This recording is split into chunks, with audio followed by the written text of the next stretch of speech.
షష్టగ్రహ కూటమి అరిష్టమా అదృష్టమా ప్రత్యేక లైవ్ షో కార్యక్రమానికి తిరిగి స్వాగతం.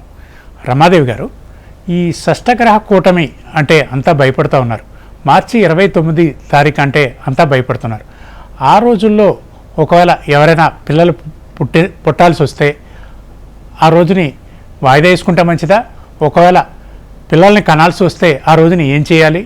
ఏమైనా జాగ్రత్తలు తీసుకోవాలా? గర్భిణీలు ఉంటే ఎలాంటి జాగ్రత్తలు తీసుకోవాలి? మీరు ఏమైనా వివరిస్తారా?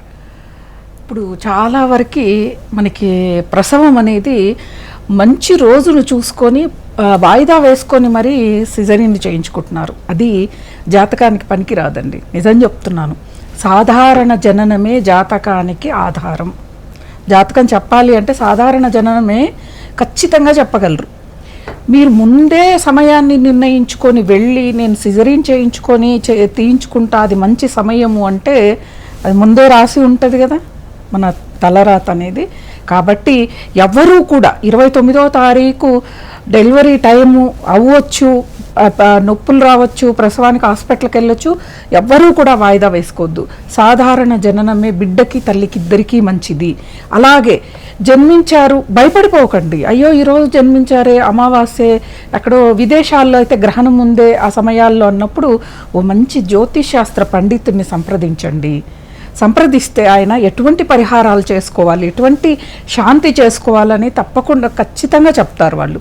అలా చేసుకోవాలి. కానీ నేను ఉగాది రోజు ప్రసవిస్తాను, ఆ రోజు అయితేనే మా బిడ్డకి బాగుంటుంది, జాతకం బాగుంటుంది అనేది కాదు. ఇప్పుడు మనకి భారతదేశానికి గ్రహణం ఆ రోజు లేదు, కానీ మరి విదేశాల్లో ఉన్న వాళ్ళకి గ్రహణ ప్రభావం ఉంది. ఆ గ్రహణ ప్రభావం ఉంది కాబట్టి గర్భిణీలు తీసుకోవాల్సిన జాగ్రత్తలు తీసుకుంటూ, ప్రసవ సమయం అనుకోండి, ఆ సమయంలో ఆ సమయాన్ని మనమేమి దాటేయాల్సిన అవసరం లేదు. ఎందుకంటే బిడ్డ అప్పటికే పరిపూర్ణమై ఉంటుంది కాబట్టి గ్రహ ప్రభావం ఉండదు. కాబట్టి మనము ప్రసవించడానికి కూడా మంచి సమయమనే అనుకోవాలి. ఏదైనా కానీ భగవత్ ప్రసాదంగా మనము స్వీకరిస్తే అన్నీ మంచిగా జరుగుతాయి. ఇక్కడ ఇంకొకటి, ప్రతి ఒక్కళ్ళు కూడా ఈ షష్టకూట గ్రహమి మన ఈ అనేది చాలా ఇబ్బంది పెడుతుందేమో అని ఇంతసేపు అందరము చెప్పాం, భగవన్నామ స్మరణ, ధ్యానము, అలాగే మౌనము, ఆర్థిక పరిస్థితులు, ఇతర జాగ్రత్తలు అని చెప్పాం. కానీ తల్లిదండ్రుల్ని మర్చిపోయాం. ఇక్కడ ఇందాక రవిశంకర్ గారు చెప్పారు, ఆ రోజున తర్పణాలు వదలటం అనేది ప్రతి అమావాస్యకి కూడా చాలామంది నిర్వహిస్తారు. అలాగే జీవించి ఉన్న తల్లిదండ్రుల్ని మర్చిపోతూ ఉన్నాం మనం. వాళ్ళ సేవ మనం చేస్తే భగవంతుడి సేవ చేసినట్లే. ఎటువంటి కూటమిలు కూడా మనల్ని, అంటే గ్రహాల వల్ల వచ్చే ఇబ్బందుల్ని తప్పించుకోవాలంటే ప్రధానంగా తల్లిదండ్రుల సేవ అనేది మనల్ని అన్నిటి నుంచి గట్టెక్కిస్తుంది. మన ప్రత్యక్ష దైవాలు మన తల్లిదండ్రులు. వాళ్ళని విస్మరిస్తూ ఉన్నాము, మనం చేయవలసినవన్నీ చేస్తూ ఉన్నాం. ఎటువంటి దోషాలున్నా తొలగింపచేసే అద్భుతమైన పరిహారం ఏంటిది అంటే తల్లిదండ్రులని మనము బాగా చూసుకోవటం, వాళ్ళని గౌరవించటం, వాళ్ళ మాటని గౌరవించటం, వాళ్ళకి సేవ చేయటం, వాళ్ళని సంతోషంగా ఉండటం చూసుకోవటం. అంతేకాని వాళ్ళు ఏదో పెద్దరికంగా అనుభవంతో ఒక మాట చెప్తే తీసుకెళ్ళి వృద్ధాశ్రమాల్లో వేసేసి ఈ కూటమి ఇది వస్తోంది తెచ్చి ఇంట్లో పెట్టుకొని తర్వాత వదులుదామంటే కాదు. మన దగ్గరే ఉండాలి తల్లిదండ్రులు. వాళ్ళ సేవకు మించిన పూజ ఇంకొకటి లేదు. అలాగే ప్రసవం గురించి, సాధారణ ప్రసవం సాధారణమే, ఆ రోజుని మాత్రం ఎప్పుడు వాయిదా వేసుకోవద్దు. మీరు అంటే కొంతమంది ఏం చేస్తారంటే అమావాస్య ఉంది, అమావాస్య ముందు మంచిది కాదు, ఒక వారం మంచిది కాదు, ఎందుకంటే కుటుంబంలో స్నేహితులు వీళ్ళందరి మధ్యలో వింటూ ఉంటాం కాబట్టి అమావాస్యకు వారం ముందు, ఉగాది వచ్చే అమావాస్యకు వారం ముందు మంచి రోజులు ఉండవంట. ఈ వారం తర్వాతనో లేకపోతే 10 రోజులు ముందుగానే ఈ సిజరీన్లు చేయించుకొని ప్రసవించడం జరుగుతుంది. ఎప్పుడూ కూడా ఆ పనులు చేయవద్దు. అనారోగ్య సమస్యలు అనేవి చాలా చాలా మనకి వస్తాయి. ఎందుకంటే ఒక్క మహిళకు మాత్రమే తెలుస్తాయి ఆ యొక్క బాధ ఏంటిది, భవిష్యత్తులో ఎటువంటిది ఎదుర్కోవాలి అని. కాబట్టి మీరు ఎప్పుడు ప్రసవమైనా కానీ మనం ముందుగా సంప్రదించేది జ్యోతిష్ శాస్త్ర పండితులనే కదా. అలాగే ఈ 29వ తారీఖున కానీ తర్వాత ఈ 13వ తారీఖు వరకు ఉండే ప్రభావంలో కానీ మనం ఆ జ్యోతిష్ శాస్త్ర పండితుని అడిగితే శాంతి చేయించుకునే వాళ్ళు. ఇప్పుడు మామూలుగా కూడా ఈ కూటమి లేకపోయినా, షష్టగ్రహ కూటమి లేకపోయినా కూడా కొంతమంది పిల్లలకి శాంతి చేయించాల్సి వస్తుంది, హోమాలు చేయించాల్సి వస్తుంది, చేయిస్తున్నాం కదా.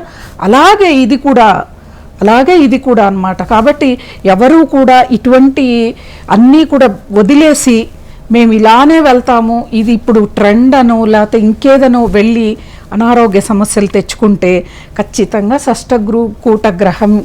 కూటమి అనేది ప్రభావం వాళ్ళ మీద ఉన్నట్టే లెక్క. కాబట్టి జాగ్రత్తగా ఉండండి, జాగ్రత్తలు తీసుకోండి.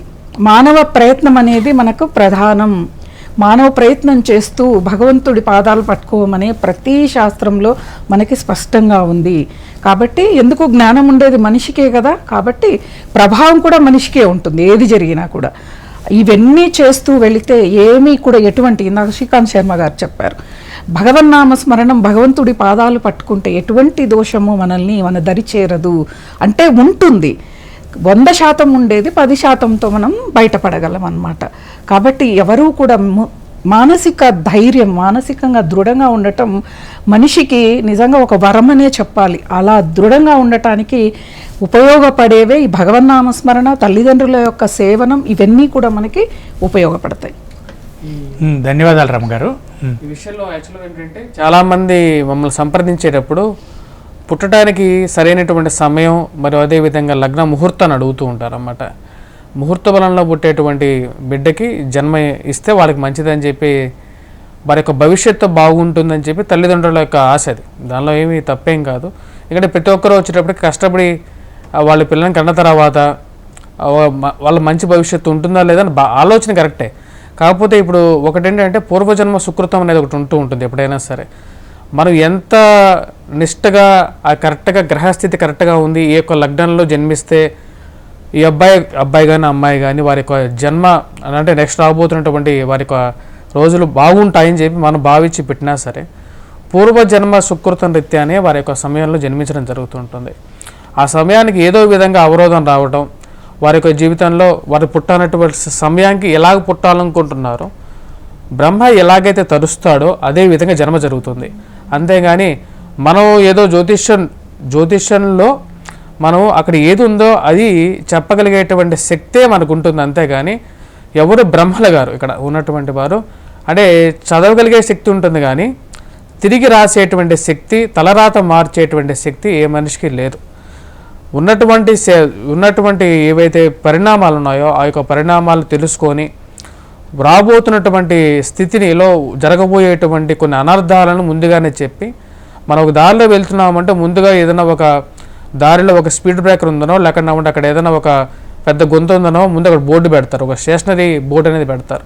ఆ విధంగా జ్యోతిష్యం శాస్త్రం అనేది ఏంటంటే, జ్యోతిష్యం అంటేనే ఒక వెలుగు, ఆ యొక్క వెలుగు చూపించేటువంటి దారిలో పయనించమని చెప్పి శాస్త్రం చెప్తోంది.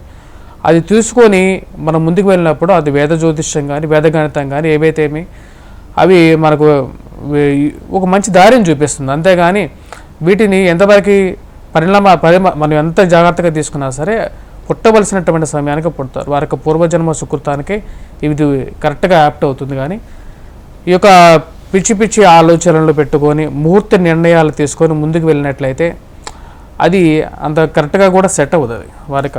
ధన్యవాదాలు రవిశంకర్ గారు. మనకి ఖగోళ శాస్త్ర నిపుణులు రామచంద్రయ్య గారు ఫోన్ లైన్లో అందుబాటులో ఉన్నారు. రామచంద్రయ్య గారు నమస్కారం అండి.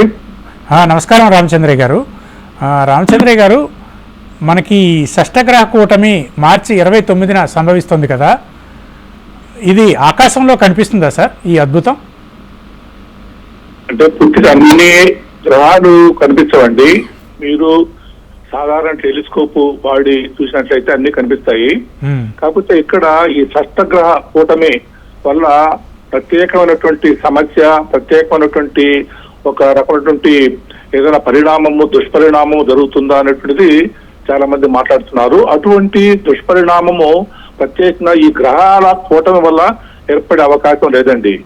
మన దేశంలో మాత్రం ఇటువంటి చర్చలు జరుగుతాయి, కానీ బహుశా ఇది విదేశాల్లో జరుగుతున్నటువంటి ఆర్థిక సంక్షోభం కానివ్వండి, అలాగే ప్రపంచవ్యాప్తంగా జరుగుతున్నటువంటి దేశాల మధ్య ఇటువంటి వాతావరణాలు, విద్వేష వాతావరణాలు కానివ్వండి, మన దేశంలోనే వివిధ రకాలైనటువంటి ప్రజల మధ్య, రాష్ట్రాల మధ్య జరుగుతున్నటువంటి విద్వేషాలు కానివ్వండి, ఇవన్నీ కూడా రాజకీయ, ఆర్థిక, సామాజిక పరమైనటువంటి మానవ చరిత్రపరమైనటువంటి అంశాలు తప్ప గ్రహాలకి నిజ వర్తమాన జీవితంలో జరిగేటువంటి సంఘటనలకి, తర్వాత అట్లాగే సంఘటనలకి, అట్లాగే పరిణామాలకి ఏమాత్రం సంబంధం లేదండి. తర్వాత ఇక్కడ కొన్ని అశాస్త్రీయ విశేషాలను కూడా మనం మాట్లాడుకోవాల్సిన విషయం ఉంది. ఈ షష్టగ్రహ కూటమిలో ఒకటి ఈవెన్ రాహు అనేది కూడా ఒకటి ఉంది. రాహు అనేటువంటిది ఒక గ్రహంగా కానీ దానికి ఒక వాస్తవ రూపం ఉన్నట్టు కానీ ఎక్కడ కూడా ఖగోళ శాస్త్రంలో ఏ రకమైనటువంటి ఆధారాలు లేవు. పైగా సూర్యుని కూడా ఒక గ్రహంగా పరిగణించి ఆ తర్వాత ఆ సూర్యుడు కూడా మీనరాశిలో ప్రవేశిస్తున్నాడు అన్నట్టుగా కూడా మాట్లాడుంది. కానీ సూర్యుడు మనకు తెలుసు గ్రహం కాదు, అది స్వయం ప్రకాశకమైనటువంటి ఒక నక్షత్రము. తర్వాత మీనరాశి అనేటువంటి రాశి అనేటువంటిది ఇక్కడో మన పక్కింట్లోనో లేకపోతే ఈ మన సౌరమండలానికి అతి దగ్గరలో ఉన్నటువంటి విషయం కాదండి. కొన్ని వేల కాంతి సంవత్సరాల దూరంలో ఉన్నటువంటి నక్షత్రాల రాశి అది. ఆ నక్షత్రాల్లో ఉన్నటువంటి రాశులు కూడా పరస్పరము వాటి మధ్య కూడా ఒకే గోడ పైన పెట్టినటువంటి చుక్కల్లాగానో ఒకే తెర పైన ఉన్నటువంటి పక్కపక్కనటువంటి ఒక దేశ నిర్మాతలు లేకపోతే మంచి చారిత్రకారులు ఉన్నటువంటి వాళ్ళ ఒక ఫోటోలో కాదండి. వాటి మధ్య కూడా పరస్పర మధ్య కూడా సగటున కొన్ని వేల కాంతి సంవత్సరాల దూరం ఉంది. ఒక కాంతి సంవత్సరం అంటూనే మనకు తెలుసు దాని విలువ. ఒక సెకండ్ లోనే కాంతి 3 లక్షల కిలోమీటర్లు వెళ్తుంది. మరి దాని అర్థం ఏంటి? ఒక గంటలోనే దానికి 3600 రెట్లు, ఒక రోజులో 24 రెట్లు, ఒక నెలలో 30 రెట్లు, అలా 12 రెట్లు అలా తెచ్చుకుంటూ పోతే కొన్ని వేల కోట్ల కిలోమీటర్ల దూరంలో ఉన్నటువంటి ఆ నక్షత్రాల ప్రభావము మన మానవ జీవితం పైన వాళ్ళు పుట్టేటువంటి రోజు బట్టి ఉంటుందనడం అనేది మనం అతి దగ్గర ఉన్నటువంటి సూర్యుడికి అతి దగ్గర ఉన్నటువంటి నక్షత్రం ఏంటంటే ఆల్ఫా సెంటారి అలాగే ప్రాగ్మా సెంటారి అనేటువంటి 2 నక్షత్రాలండి. అక్కడి నుంచి మనకు ఈవెన్ కాంతి వేగంతో ఏమైనా ఒక విషయం వచ్చినా కూడా అది రావడానికి 4.5 సంవత్సరాలు పడుతుంది. మనం ప్రస్తుతం చూసేటువంటి మీనరాశి యొక్క దృశ్యము ఇప్పటిది కాదు. ఈవెన్ మానవ జాతి కూడా ఈ భూమి మీద పుట్టక ముందు ఉన్నటువంటి దృశ్యం ఆ దృశ్యం. కాబట్టి అప్పుడప్పుడు కొన్ని లక్షల సంవత్సరాల కిందట జరిగినటువంటి ఒక సంఘటన, మీనరాశి అనేటువంటి సంఘటన, ఆ దృశ్యము ఇప్పుడు ఇవాళ మన దేశం మీద కానివ్వండి, మన ఆర్థికపరమైన విషయాలపై కానీ వాటి ప్రభావం ఉంటుంది. అవి ఏంటి? మళ్ళీ ఈ గ్రహాల యొక్క మెసెంజర్ ద్వారా, ఈ గ్రహాలు అనేటువంటి ఒక కార్యకర్తల ద్వారా, వాహకుల ద్వారా మన మీద ప్రభావం ఉంటుంది అనుకోవడం కరెక్ట్ కాదు. ఇవన్నీ కూడా ఒక ఆస్ట్రానమికల్ థింగ్స్. చివరిగా ఒక విషయం అండి, ఇది ఒక భౌతికపరమైన విషయం. మీ పెద్దలు ఇక్కడ చాలా మంది 5 మంది చెప్పారు. అందరూ కూడా ఈ సప్తగ్రహ కూటమి వల్ల దుష్పరిణామాలు ఉంటాయి, భగవన్నామ స్మరణ, తల్లిదండ్రులకు సేవ చేయడం వల్ల అవన్నీ పోతాయని చెప్పేసి అంటుంటారు. ఒకవేళ అవి భౌతికపరమైనటువంటి విశేషాలు అయితే ఇటువంటి స్మరణ వల్ల కానీ యోగాల వల్ల కానీ జరిగేది కాదు. ఒకవేళ జరిగితే అది సంభవంగా వాస్తవంగా జరగాల్సిందే. ఈ భౌతికపరమైనటువంటి విశేషాలు మనం చూద్దాం. మనకు ఉదాహరణకి ఇప్పుడు నెలలో ఈ ఆటుపోట్లు వస్తాయండి సముద్రాల్లో. ఒకే డైరెక్షన్ లో భూమికి సంబంధించినటువంటి దృష్ట్యా సూర్యుడు చంద్రుడు యొక్క ఒక స్పేషియల్ ప్రెజెంటేషన్, దాని ఏంటంటే ఎగ్జిస్టెన్స్ బట్టి, అది ఒకటి స్థల భావన బట్టి ఆటుపోట్లు వస్తుంటాయి. ఇప్పుడు ఈ 6 గ్రహాలు, అందులో 2 గ్రహాలే కాదు, సూర్యుడు గ్రహం కాదు, ఆ రాహు అనే వాళ్ళు ఎవరో కూడా మనకు తెలియదు. ఈ 4 గ్రహాలు మనం చూసేటువంటి దృష్టిని బట్టి ఒక తెర ముందర, ఈ సోకాళ్ళు మీనరాశి అనేటువంటి తెర ముందర కనిపిస్తున్నాయి. కాబట్టి మళ్ళీ వాటి మధ్య పక్కన ఉండవండి. అవి వాటి మధ్య కొన్ని వేల, ఏమైనా ఢిల్లీకి మన హైదరాబాద్కిలోనే దాదాపు 2500 కిలోమీటర్ దూరం ఉంటే ఆ గ్రహాల మీద దూరం ఎందుకనుకుంటారు మీరు? ఈ పక్కన ఉన్నట్టు కాదండి. ఈ క్వార్టర్, ఆ క్వార్టర్, ఈ అపార్ట్మెంట్, ఆ అపార్ట్మెంట్, లేకపోతే సంగారెడ్డి, హైదరాబాద్ లాంటివి కాదండి. అవి కొన్ని వేల, ఈవెన్ అమెరికాకు ఇండియాకు ఉన్నటువంటి దూరం కూడా కాదు. అది మనకు కొన్ని లక్షల వేల కిలోమీటర్ దూరంలో ఉంటాయి అవన్నీ కూడా.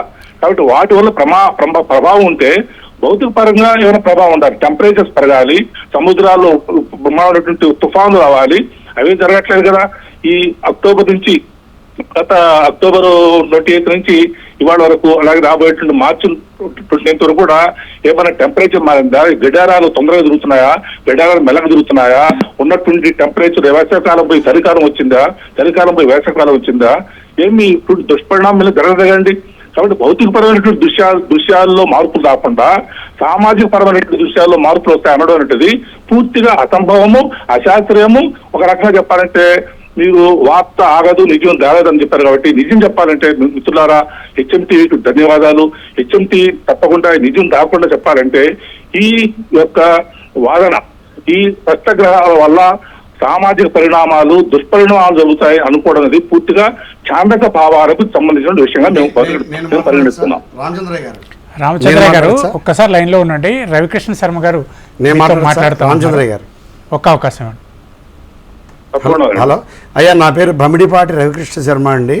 నేను జ్యోతిష్య వాస్తు సిద్ధాంతిని. మీకు నేను వీడియో పంపిస్తాను, మీ నెంబర్ తీసుకొని.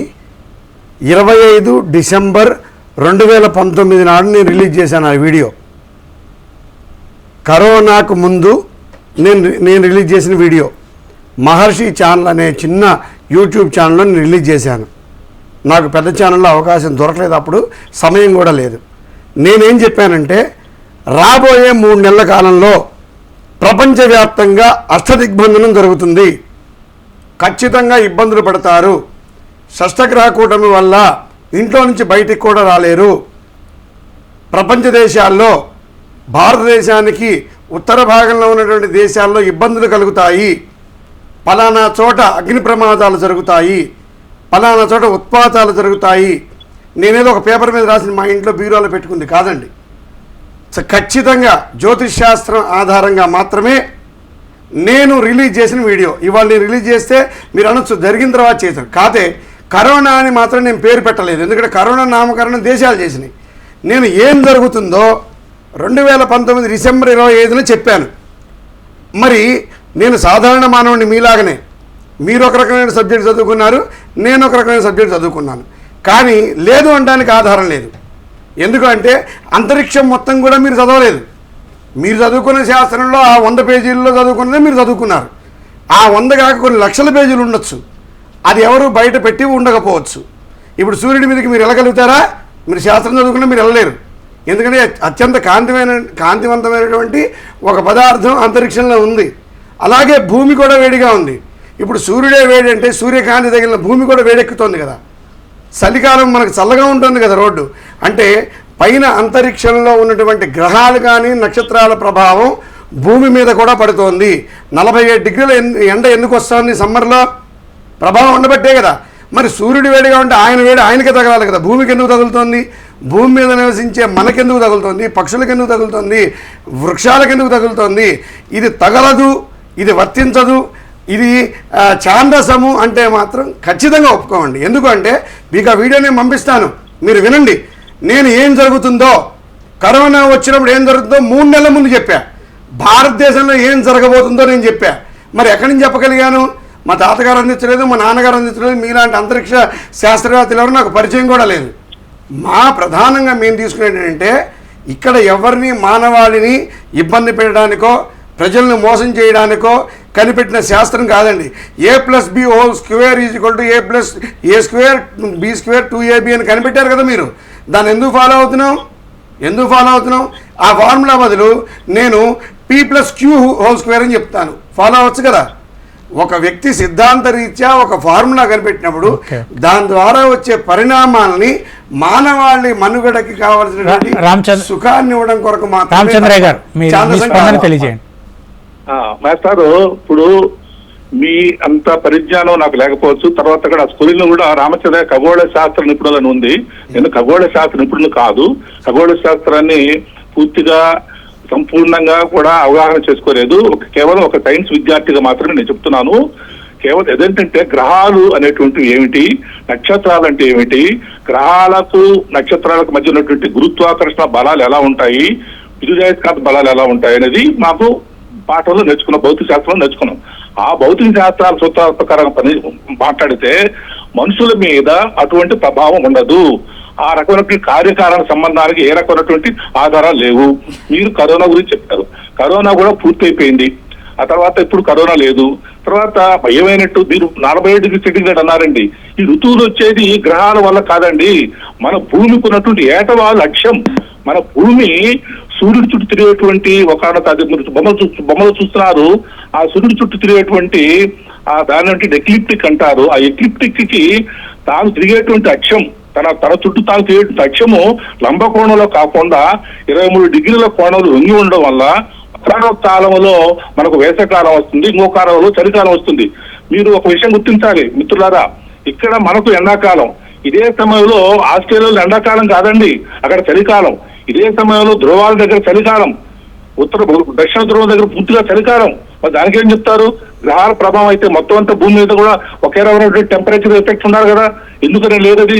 కాబట్టి మనం చెప్పేటువంటి విశేషాలు భౌతిక పరంగా ఒక రకమైన ఆస్ట్రానామికల్ ఫ్యాక్ట్స్ మీద ఆధారపడాలి కానీ ఏదో ఎక్కడ ఉన్నటువంటి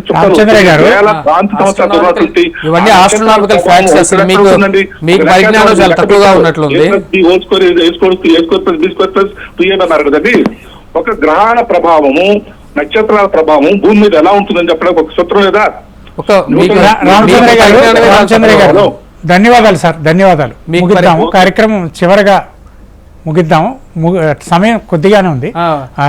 రవిశంకర్ గారు యాక్చువల్గా వచ్చేటప్పుడు పరిజ్ఞాన విషయంలో వాళ్ళకి వచ్చేటప్పుడు వాళ్ళకి పరిజ్ఞానమే లేదు. యాక్చువల్గా సైన్స్ ప్రకారంగా మాకు పరిజ్ఞానం ఉంది కానీ వాళ్ళకి జ్యోతిష్య పరిజ్ఞానం లేదు. ఇప్పుడు వేదగణితంలో పంచాంగ సిద్ధాంతాల్లో సూర్యుడి యొక్క భ్రమణం అనేది లిఖించబడింది. 0.58 డిగ్రీస్ నుంచి 0.6 డిగ్రీస్ దాకా ఉంటుందని చెప్పేసి. ఇప్పుడు సన్ మూవ్మెంట్ అనేది 13.20 డిగ్రీస్ అనేది ఇప్పుడు కాదు, ఎన్నో అంటే వరాహమిహిరుడు, ఆర్యభట్ట సమకాలికుడు ఈ యొక్క ప్రపంచానికి క్లియర్గా చెప్పడం జరిగింది. ఇవన్నీ శాస్త్రాలు రాయటం ఇప్పుడు రాయలేదు. ఇప్పుడు వీరు నాసాలో టెలిస్కోప్ లేకముందే మనం వచ్చేటప్పటికి ఏ రోజు మనకు ఈ యొక్క సూర్యగ్రహణం కానీ చంద్రగ్రహణం కానీ జరుగుతుందో టెలిస్కోప్ ఇన్వెంట్ చేయక ముందే మనకు చెప్పడం జరిగింది క్లియర్ గా. ఈ సంవత్సరం ఇప్పుడు వర్షం పడుతుందో క్లియర్ గా చెప్పడం జరిగింది. శాటిలైట్ ఫైండ్ అవుట్ చేసి మరి దాని తర్వాత టెలిస్కోప్ పట్టుకున్న తర్వాత కూడా అది కూడా సరిగ్గా చెప్పలేకపోతున్నారు.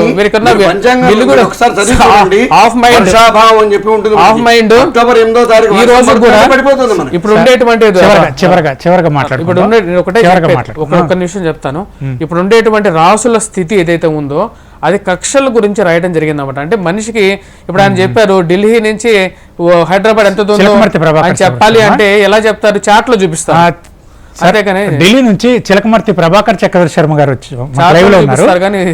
చిలకమర్తి గారు వినిపిస్తుందా సార్? చిలకమర్తి గారు, ఈ షష్టగ్రహ కూటమి ప్రభావం మన మానవ జీవితాల మీద ఎలా ఉంటుంది? ఇది ఎలాంటి విపరీతమైన పరిణామాలకు దారితీస్తుంది? మీరేమంటారు? శ్రీకాంత్ శర్మ గారు ఈ షష్టగ్రహ కూటమి నుంచి, ప్రభావం నుంచి మనం ఎలా తప్పించుకోగలుగుతాం సార్? దీనికి మనకి ఏమైనా పరిహారాలు ఉన్నాయా? తప్పకుండా సార్. ఇందాక మా తోటి సిద్ధాంతులు, జ్యోతిష పండితులు చెప్పినట్టుగానే షష్టగ్రహ కూటమి ఫలితాంశములు జ్యోతిష శాస్త్రం నిర్దిష్టంగా ఈ విధమైనటువంటి ఫలితాలు ఉండబోతున్నాయి అని జ్యోతిష శాస్త్రం చెప్తుంది. జ్యోతిష శాస్త్రం లేదు, జ్యోతిష శాస్త్రం చెప్పేదంతా అబద్ధము అని చెప్పేటువంటి అధికారము ఎవరికి లేదు. అది వారి వారి యొక్క విజ్ఞత మాత్రమే కానీ జ్యోతిష శాస్త్రం గురించి పూర్తి అవగాహన లేనటువంటి వాళ్ళు మాట్లాడేటువంటి మాటలు మాత్రమే. అయితే రవికృష్ణ గారు మాట్లాడినట్టుగా, తర్వాత ఇంకా సిద్ధాంతి గారి మిత్రులు వారు మాట్లాడినట్టుగా షష్టగ్రహ కూటమి రేపు మార్చి 29 రోజున ప్రారంభమైనప్పటి నుంచి కూడా మీరు అడిగినట్టుగా ఈ సమయాల్లో ప్రసవం జరిగినా గాని, మరణాలు జరిగినా గాని దేనికి ఎవరు కూడా భయభ్రాంతులు కాకుండా, ఇప్పుడు సిద్ధాంతులము, మనం జ్యోతిష పరంగా జ్యోతిష పరిజ్ఞానం ఉన్నటువంటి వ్యక్తులు ఎవరైనా కానీ జ్యోతిష శాస్త్రం ఏం చెప్తోంది అనేటువంటి విషయాన్ని చెప్పుకుంటూనే ప్రజలకు ధైర్యాన్ని చెప్పాల్సినటువంటి బాధ్యత మనందరి మీద, మన పండితుల మీద, జ్యోతిష శాస్త్రవేత్తల మీద ఉంటుంది. కనుక ఎవరిని కూడా ఎక్కడైతే ప్రాబ్లం ఉంటుందో అక్కడ ఖచ్చితంగా దానికి సంబంధించినటువంటి నివారణ మార్గాలు కూడా జ్యోతిష శాస్త్రంలోనే చెప్తున్నాయి. కనుక భగవంతుని ఆరాధన, నిత్య ఆరాధన వలన ఖచ్చితంగా ఈ ప్రభావం నుంచి బయటపడతారు. ఒకవేళ ఈ షష్టగ్రహ కూటమి సమయంలో ఎవరైనా జన్మిస్తే కనుక అయ్యో మా పిల్లవాడు మా పాప మాకు శిష్టగ్రహ కుటుంబంలో పుట్టింది అని ఎవరు కూడా భయభ్రాంతులకు లోనవ్వకుండా ఇది సాధారణమైనటువంటి ఫలితాలు ఇచ్చేటువంటిది అన్నట్టుగా భావించుకొని భగవంతుని యొక్క ఆరాధన చేసుకుంటూ దానికి సంబంధించినటువంటి పరిహారాలు జ్యోతిష శాస్త్రంలోనే. ధన్యవాదాలు శ్రీకాంత్ శర్మ గారు. సమయం మించిపోతుంది. చివరగా రవిశంకర్ గారు ఒక్క నిమిషంలో చెప్పండి, మనం ఏ పరిహారాలు పాటించాలి, ఈ మనకుండే ప్రజలు ఎలాంటి జాగ్రత్తలు తీసుకోవాలి? ఈ యొక్క షష్టగ్రహ కూటమి 29వ తారీఖున మొదలవుతుంది. 13వ తారీఖు వరకు రవి ఎప్పుడైతే బయటకు వచ్చేస్తాడో మనకు ఒక షష్టగ్రహ కూటమి అనేది క్లోజ్ అవుతుంది. ఒక షష్టగ్రహ కూటమి రోజులు ఎవరైతే ఏ రాశుల వారికి అయితే ముఖ్యంగా వచ్చేటప్పటికి మీనరాశి వారు కానీ, ఎవరైతే జన్మరాశిలో శని సంచారం జరుగుతున్నది కాబట్టి కన్యారాశి వారు కానీ, ఎవరైతే ఈ షష్టగ్రహ కూటమి ప్రభావం తగ్గించుకోవడం కోసం నవగ్రహ ధాన్యాలు ఏవైతే ఉంటాయో, నవధాన్యాలు ఏవైతే ఉంటాయో నవగ్రహ శ్లోకం చుట్టూ చేసేసి నవధాన్యాలు దానం చేయండి. మరి అదేవిధంగా దగ్గర మాటలు చెప్పండి సార్. అస్సలు భయపడద్దు, జ్యోతిష్ శాస్త్ర సూచన మాత్రమే. షష్టగ్రహ కూటమి జరగబోతుంది. చక్కగా మీకు నచ్చిన భగవంతుని ప్రార్థించండి. ముఖ్యంగా ఏంటంటే వాయుపుత్రుడు ఆంజనేయ స్వామిని ఎక్కువ ధ్యానం చేయండి. వాయువుకు సంబంధించినటువంటి ఏ ఇబ్బందులున్నా పోతాయి. అలాగే నీటికి సంబంధించిన ఇబ్బందులు ఉన్నాయి కాబట్టి మీకు నచ్చిన భగవంతుని పూజించుకోండి. అలాగే ఎప్పుడు గుర్తుపెట్టుకోండి, నరసింహస్వామి యొక్క అవతారంలో అటు భూమికి కాకుండా ఇటు ఆకాశానికి కాకుండా లోపల కాకుండా బయట కాకుండా హిరణ్యకశిపుడిని సంహరించాడు. నరసింహస్వామి ఆరాధన చేయటం వల్ల దీనివల్ల ఏమైనా ఇబ్బందులు ఏమైనా ఏర్పడే ఉంటే కనుక పోతాయి. మళ్ళీ చెప్తున్నా, దీన్ని నమ్మకం కాదు, సూచన.